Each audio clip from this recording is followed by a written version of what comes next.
Bonjour en Afrique, en Europe, en Asie, en Amérique et partout dans le monde. C'est votre frère Bib qui revient pour une autre vidéo et cette fois-ci pour parler du leadership. Quel est donc un bon exemple de leadership en Afrique ou encore dans d'autres pays du monde? Mais on va se focaliser en Afrique parce que le nom de cette chaîne c'est En Afrique et ailleurs. Donc c'est l'Afrique qui vient en premier et l'Afrique est donc ce continent qui est considéré comme le troisième monde, donc le tiers-monde. Est-ce que c'est vrai?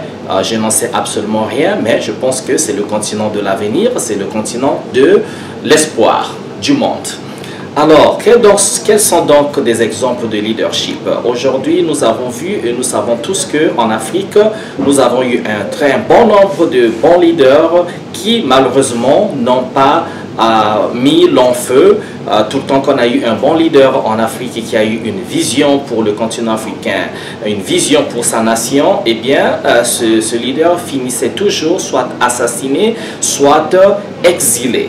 Alors, récemment, moi je vous donnerai un exemple d'un bon leadership et je pense que si bon nombre de leaders africains qui sont déjà au pouvoir ou ceux qui aspirent à être leaders, s'ils peuvent tirer des exemples de ce monsieur, cet illustre monsieur dont je vais vous citer le nom, je pense que le continent s'en tirerait très bien parce que moi je suis de ceux-là qui pensent que le continent a un avenir meilleur et le continent sera donc le dernier rempart de l'humanité à cause de ses valeurs, de sa diversité culturelle et aussi de ses ressources minières et encore de son intelligentsia et de toutes donc ces ressources et richesses humaines également qui ne sont pas encore exploitées ou qui ne demandent qu'à être vues par le monde.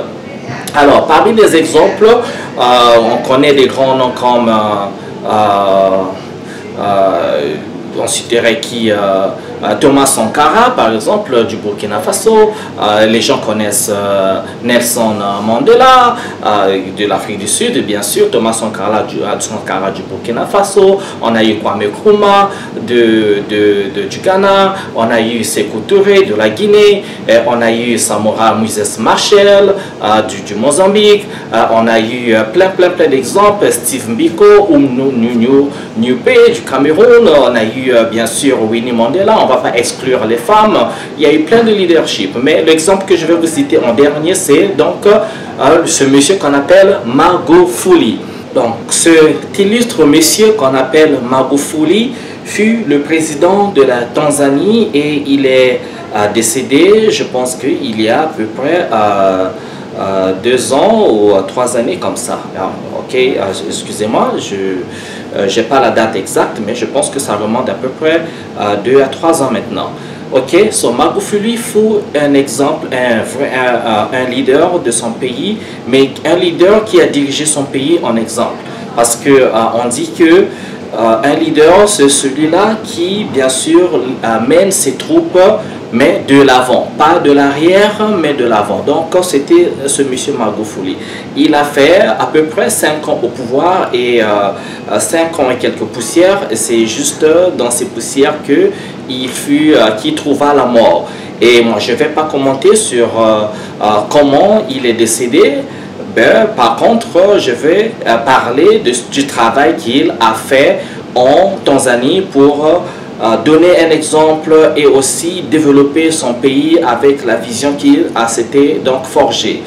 Magufuli, en 5 ans, c'est un président qui ne quitta pas son pays. Il n'a pas fait un seul voyage hors de la Tanzanie pour aller dans un pays européen comme on a l'habitude les présidents africains. Quand ils arrivent au pouvoir, pour ceux qui sont francophones, ils vont vers la France, les anglophones vont vers l'Angleterre, les lusophones vont vers peut-être le Portugal et les hispanophones vont vers l'Espagne.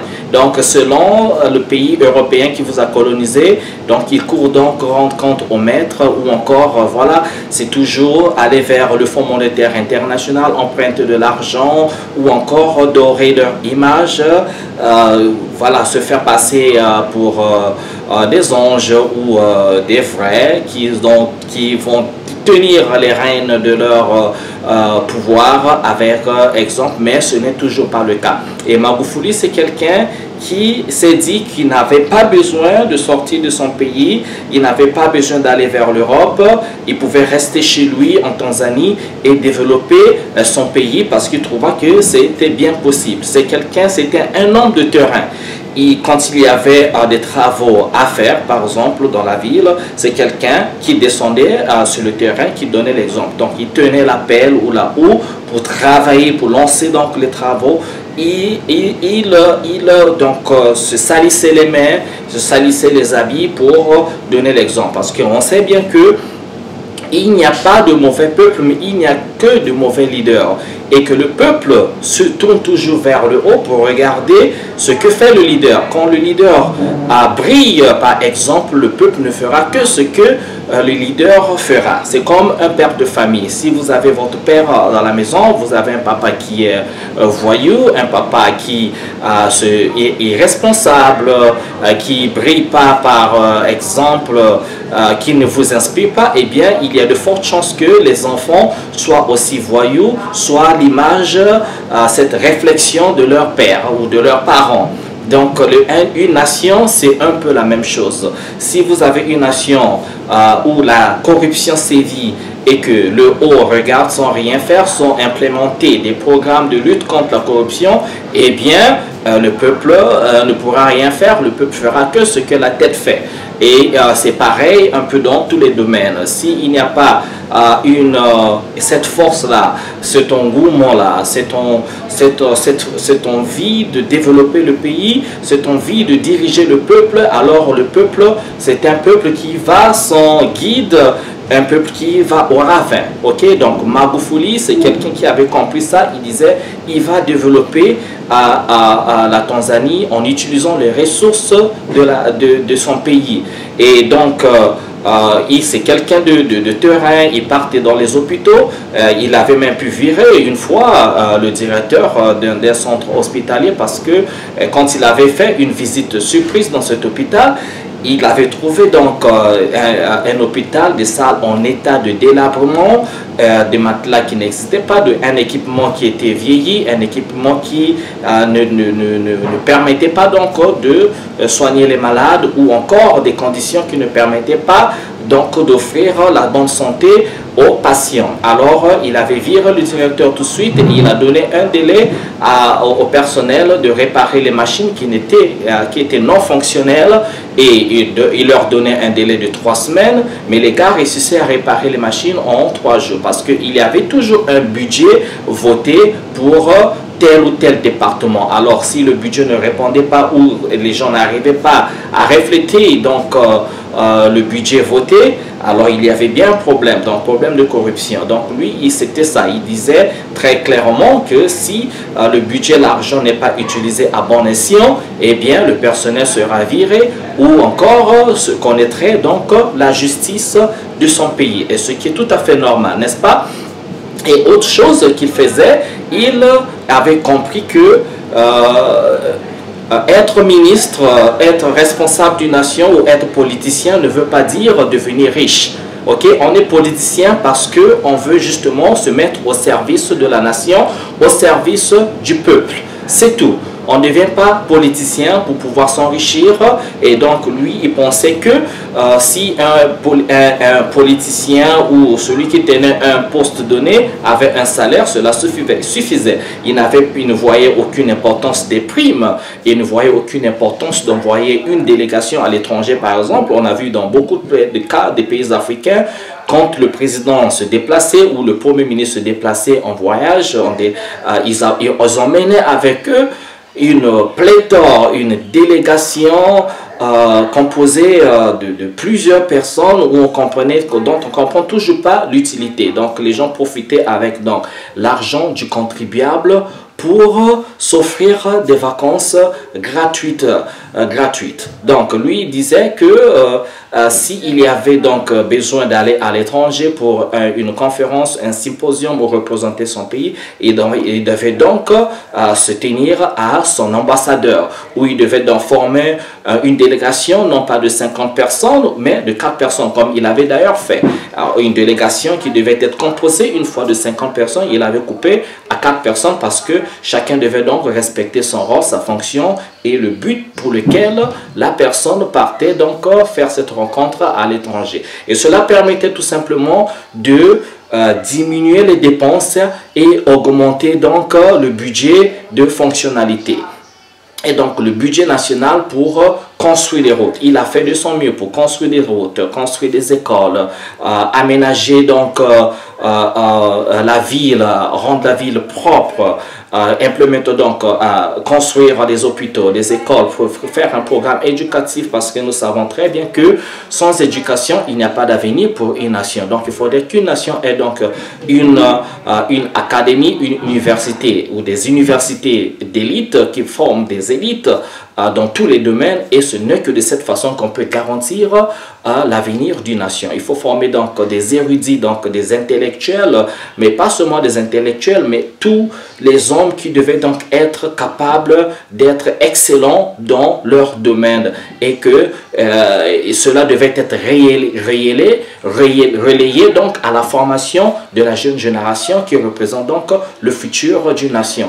Et quand on trace cette vision, c'est une vision qu'on trace pas dans 10 ans, dans 20 ans, mais dans 50 ans, dans 100 ans, dans 200 ans, dans 300 ans. C'est comme ça un leader. Donc une vision à long terme qu'on forge aujourd'hui. Donc c'était ça un peu Magufuli, un exemple d'un président africain qui malheureusement, comme beaucoup de présidents africains, de leaders, des vrais leaders, qui ont travaillé, réellement travaillé, qui ont eu donc cette volonté de travailler, et malheureusement qui n'ont pas pu durer longtemps. Donc, imaginez-vous que nous avions 10, 20, 50 leaders africains sur les 54 pays que nous avons aujourd'hui. Si nous avions au moins 30 leaders comme ça en Afrique, je pense que l'Africain serait encore beaucoup plus fier et que ce continent aurait donc pris un bond en avant et une avancée très exemplaire. Ok? Donc voilà, c'était Magufuli, président de la Tanzanie. Je vous demanderai d'ailleurs de regarder un peu de son parcours, le travail qu'il a fait en Tanzanie. Et bien sûr, je ne dis pas que c'était un homme parfait, ok? On n'est pas là pour la perfection de l'humain, mais on est là pour l'exemple de l'humain, l'exemple des dirigeants africains qui veulent bien voir ce continent catégorisé comme un pays, comme un continent, je dirais même pas émergent, je dirais un continent qui a donc une économie qui est très forte, et un continent qui a ses infrastructures, un continent qui vit donc de ses ressources naturelles, parce que ce continent africain, c'est le continent le plus riche du monde, ok? Et riche pas seulement en ressources minières, mais aussi en ressources humaines, ok? Parce que nous savons tous, culturellement, c'est le continent où on trouve beaucoup plus de langues, beaucoup plus de groupes ethniques, beaucoup plus de tout ce que vous voulez, ok? Et qu'on ne vous trompe pas, bien sûr, qu'on ne vous dise pas le contraire, que l'Afrique est un continent pauvre. Non, oui, nous comptons peut-être parmi les populations les plus pauvres, mais c'est temporaire, ok? Il suffit juste de ce rebond, et c'est juste que nous ayons ces leaders qui travaillent donc pour le peuple. Et voilà, c'est là le secret. Et encore, l'autre secret, c'est l'union donc de tous les leaders africains. Si nous en avons des vrais qui réussissent à former une vraie union africaine, c'est là le secret donc du développement de l'Afrique, et encore l'exemple de tous les peuples noirs dans le monde. Parce que l'Afrique se donne pas les moyens de faire du chantage. L'Afrique ne se donne pas les moyens d'une forte économie, ne donne pas les moyens des institutions très fortes, des armées fortes, et ce n'est que de cette manière qu'on peut garantir une vraie indépendance de ce continent, et donc le sens